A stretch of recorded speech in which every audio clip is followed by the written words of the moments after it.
Nah, tentang cerita anak-anak. Nah, biasanya di dalam komik itu ada yang paling menonjol itu apa kalau di dalam komik? Yang paling menonjol itu apa? Gambar. Kemudian apa? Ya, itu namanya balon kata. Ya, namanya balon kata untuk percakapannya. Ya. Nah, kalian punya komik di rumah? Punya. Ya, komik itu kan biasanya berupa cerita bergambar. Nah, komik tidak mesti berupa buku. Nah, seperti buku komik apa? Komik Doraemon, bukan. Ada juga kadang pamflet atau selebaran yang berupa apa? Berupa komik. Ya. Ada juga selebaran atau iklan berupa komik. Nah, sekarang kita lihat beberapa ciri-ciri dari komik. Ciri-ciri dari komik yang baik. Apa yang pertama? Komik dibuat untuk menyampaikan cerita atau sekedar informasi, sampaikan dan menggunakan cerita gambar. Iya, menyampaikan cerita intinya adalah menyampaikan cerita berupa gambar, ilustrasi, ya. Kemudian, komik itu harus proporsional. Apa itu proporsional? Apa? Coba lihat, apa itu proporsional? Apa proporsional? Harus seimbang. Gambar dengan ceritanya harus seimbang. Misal gambarnya di sekolah, ceritanya di sekolah. Kok gambarnya di mall? Kira-kira proporsional nggak itu? Misalkan ceritanya tentang belajar, gambarnya lagi di pantai. Kira-kira itu proporsional nggak?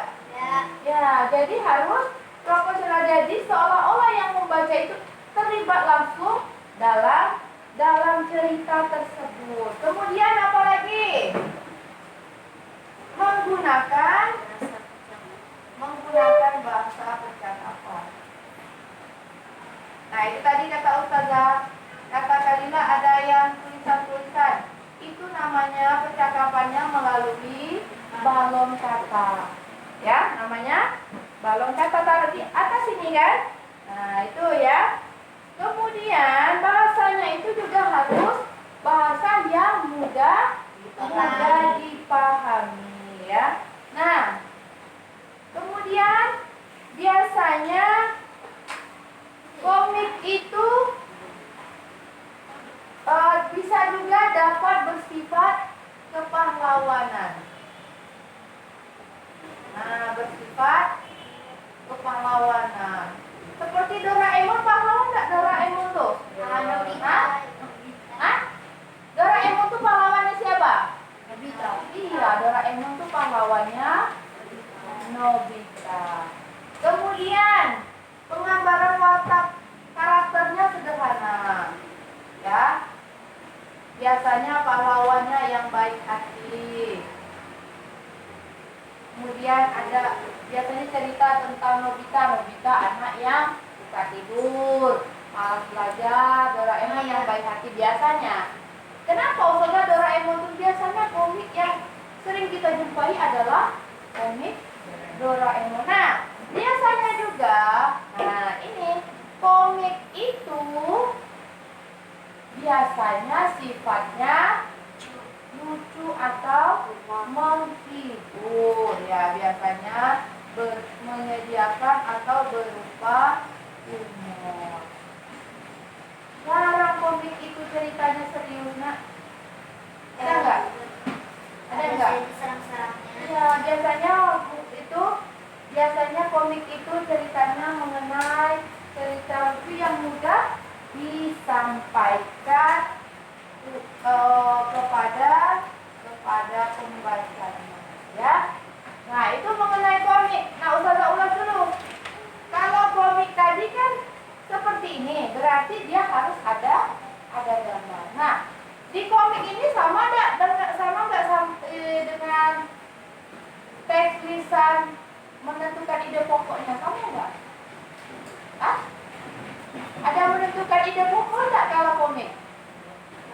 Enggak, beda. Nah, jadi kalau menentukan ide pokok itu hanya untuk teks lisan, kemudian paragraf, atau juga sebuah gambar. Kalau ide pokok gambar, bukan komik. Gambar satu bisa jadi sebuah teks.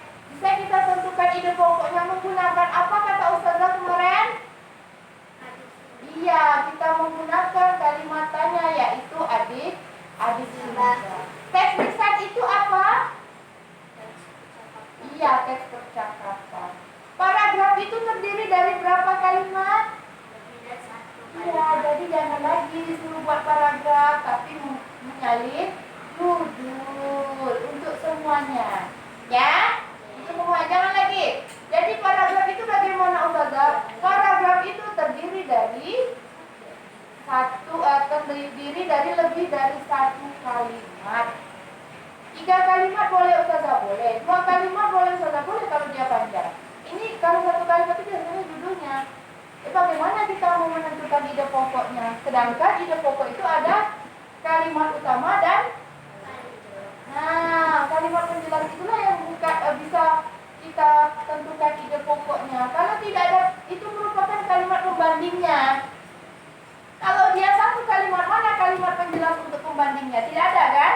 Nah, beda dengan komik. Kalau komik jelas, dia sebuah gambar ilustrasi yang ada percakapannya. Ya, nah gambarnya ini tadi saya sudah bilang, ini ada merupakan ciri-ciri dari komik. Jadi jelas ya, beda dengan teks lisan dan teks paragraf. Beda ya? Beda juga dengan menentukan ide pokok dari gambar, beda. Nah, sampai sini paham? Paham mengenai komik? Paham? Menentukan ide pokok tidak pernah Ustazah bosan menyampaikan menentukan ide pokok, mungkin kalian udah paham ya. Kalau orang lagi menentukan ide pokok, langkah-langkahnya bagaimana? Teks paragraf, untuk paragraf. Ya, membaca kalimat dengan saksama atau paragraf dengan saksama. Kemudian, ya, menentukan ide pokok atau menentukan kalimat pokok atau kalimat utama. Nah, kalau menentukan membuat kalimat utama, ide pokok dari teks lisan, bagaimana? Mendengarkan bisa juga, ya. Kemudian kita baca juga, ya. Yang jelas kalau kita wawancara, diapakan dulu, dicatat dulu, baru kita bisa menentukan ide pokok. Kan kata